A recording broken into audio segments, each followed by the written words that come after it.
রাধে রাধে রাধে কৃষ্ণা পায়েলের মিষ্টি গোপু চ্যানেলে সকল ভক্তদের জানাই অনেক অনেক স্বাগত। বন্ধুরা, আজকের আমি নিয়ে এসেছি নতুন একটি ভিডিও আপনাদের সাথে। তো বন্ধুরা, আগামীকাল হলো শ্রাবণ মাসের শেষ সোমবার।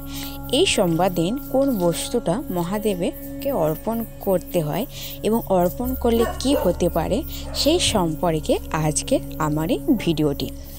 আরও একটি নতুন পর্বে আপনাদের স্বাগত। আশা করি আপনারা ভালো আছেন, সুস্থ আছেন। চলছে শ্রাবণ মাস। বাংলা ক্যালেন্ডার অনুসারে শ্রাবণ মাস হলো বছরে চতুর্থতম মাস। তো বন্ধুরা, এই শ্রাবণ মাস কিন্তু বাবা মহাদেবের খুবই একটি প্রিয় মাস, কারণ এই মাসে সকল ভক্তরা শ্রাবণ মাসে বাবা মহাদেবের পুজো আর্চা করে থাকে এবং ব্রত পালন করে থাকে। মনে শ্রদ্ধা ও ভক্তি সহকারে বাবার মাথায় এই দিন জল পঞ্চামৃত অর্পণ করে। তো বন্ধুরা, সারা বছর তো সোমবার পালন হয়তো অনেকে করতে পারে না ঠিকই, কিন্তু এই শ্রাবণ মাসে সোমবারগুলি যদি আপনারা ভক্তি ও শ্রদ্ধা সহকারে যদি এক মনে নিষ্ঠা করে যদি পালন করতে পারেন, তাহলে আপনারা তার ফল অবশ্যই হাতে নাতে পাবেন। আমার সকল প্রিয় বন্ধুদের কাছে একটাই অনুরোধ, ভিডিওটি স্কিপ না করে প্রথম থেকে শেষ পর্যন্ত অবশ্যই মনোযোগ সহকারে শ্রবণ করুন, আপনাদের ভালো লাগবে। আর যদি কোনো বন্ধু আমার এই চ্যানেলে নতুন হয়ে থাকেন, অবশ্যই লাইক, কমেন্ট, শেয়ার এবং সাবস্ক্রাইব করতে একদম ভুলবেন না। তো বন্ধুরা, আপনার শ্রাবণ মাসে সোমবার দিন অবশ্যই ঘুম থেকে উঠে স্নান সেরে শুদ্ধ বস্ত্র পরিধান করে অবশ্যই ঠাকুর ঘরে গিয়ে পরিষ্কার করে নেবেন এবং সোমবার দিন চেষ্টা করবেন আপনার বাড়ির সামনে গঙ্গার জল এবং হলুদ দিয়ে ছড়া দিতে। এতে কিন্তু আপনার বাড়ির নেগেটিভ এনার্জি কেটে যায় এবং পজিটিভ এনার্জি বৃদ্ধি হয়। তো বন্ধুরা অবশ্যই আপনারা স্নান সেরে শুদ্ধ বস্ত্র পরিধান করে অবশ্যই চেষ্টা করবেন পুজো দিতে এবং বাড়িতে সেদিন খুব সকাল সকাল উঠে পড়বেন, পঞ্চামৃত দিয়ে বাবা মহাদেবের অভিষেক করবেন।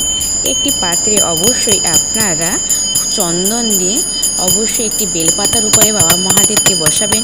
তারপরে ঘি মধু একে একে দিয়ে বাবাকে পঞ্চামৃত দিয়ে অভিষেক করবেন।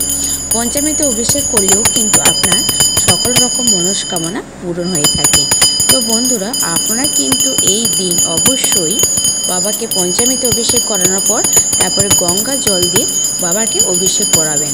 আর চেষ্টা করবেন অবশ্যই বাবাকে যে স্থানে রাখবেন সেই জায়গাটি পরিষ্কার পরিচ্ছন্ন করে একটি তামার পাত্রে রাখতে পারেন, না হলে একটি পাথর বাটিতে অবশ্যই বাবাকে স্থাপন করতে পারেন।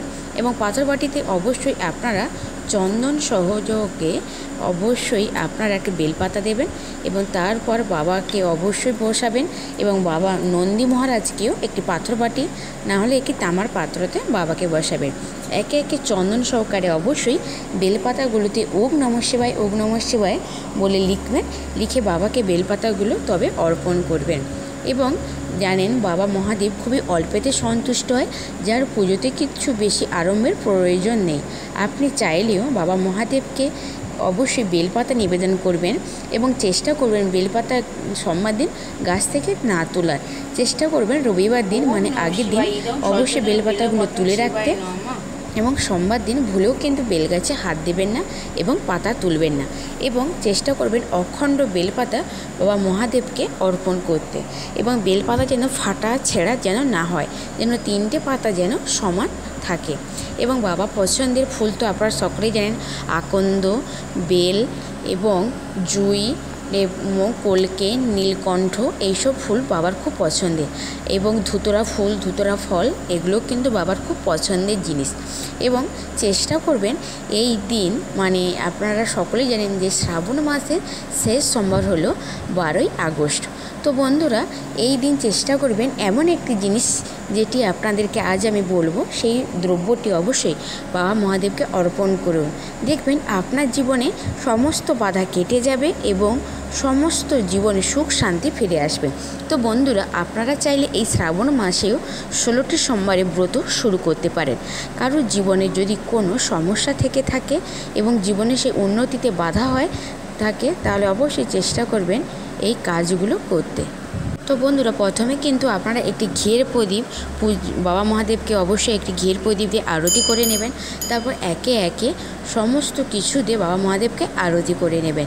আর চেষ্টাও করবেন এই দিন আপনারা রবিবার দিন অবশ্যই অভিসান্ন গ্রহণ করতে বা নিরামিষ আহার গ্রহণ করতে। কেউ যদি চেষ্টা করেন যে এই দিন সোমবার দিন নির্জলা থেকে বাবা মহাদেব পুজো দেবেন, তাও ভালো। আর যদি না পারেন, অবশ্যই জল, শরবত, সাবু, ফল, মিষ্টি এগুলো গ্রহণ করেও আপনি বাবা মহাদেবের পুজো করতে পারেন। বন্ধুরা, আপনারা কিন্তু সকলেই জানেন বাবা মহাদেবকে যদি দুর্বঘাস অর্পণ করা যায়, কারণ তার জীবনের দীর্ঘ আয়ু বা জীবনে যদি কোনো বাধা থেকে থাকে, সেই বাধা কাটার জন্যই কিন্তু এই দুর্বাঘাস বাবাকে নিবেদন করতে হয়।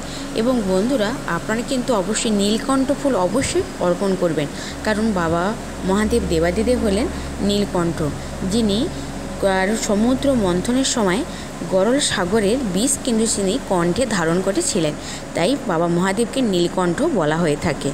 বন্ধুরা, আপনারা যখন বাবা মহাদেবকে জল অর্পণ করবেন, অবশ্যই বাবা মহাদেবের মহামৃত্যুঞ্জয় মন্ত্র জপ করতে পারেন।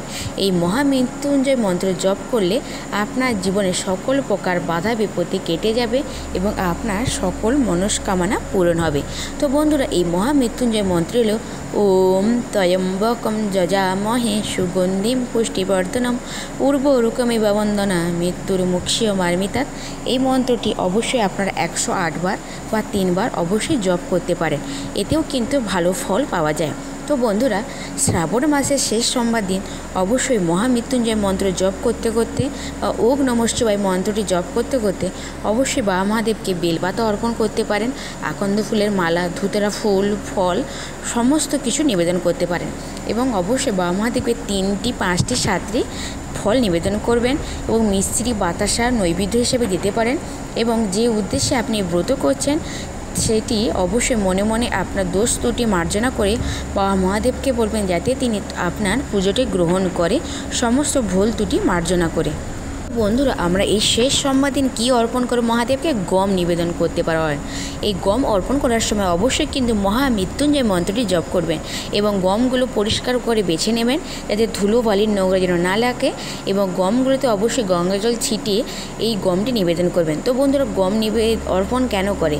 যেটা নিঃসন্তান দম্পতি রয়েছে, সন্তান লাভের উদ্দেশ্যে বাবা মহাদেবকে এই গম অর্পণ করে থাকে। বন্ধুরা, বাবা মহাদেব কিন্তু বেল ফুলে বা বেল ফলে খুবই সন্তুষ্ট। পারলে আপনারা বেলফল অর্পণ করতে পারেন বাবা মহাদেবকে।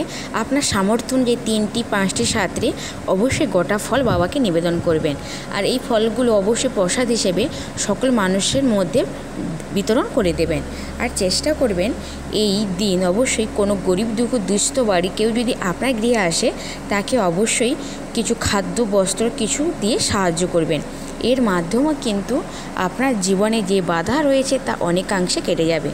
তো বন্ধুরা, আপনারা অবশ্যই মনোযোগ সহকারে এই ভিডিওটি দেখলেন এবং বুঝলেন, এবং ভিডিওটি সকল প্রিয় বন্ধু বান্ধব সকলের মাঝে শেয়ার করে দেবেন, যাতে তারা উপকৃত হয় এবং সঠিক নিয়মবিধি মেনে শেষ সোমবার দিন বাবা মহাদেবকে পুজো করতে পারে। ভিডিওটি আমি এখানে শেষ করলাম।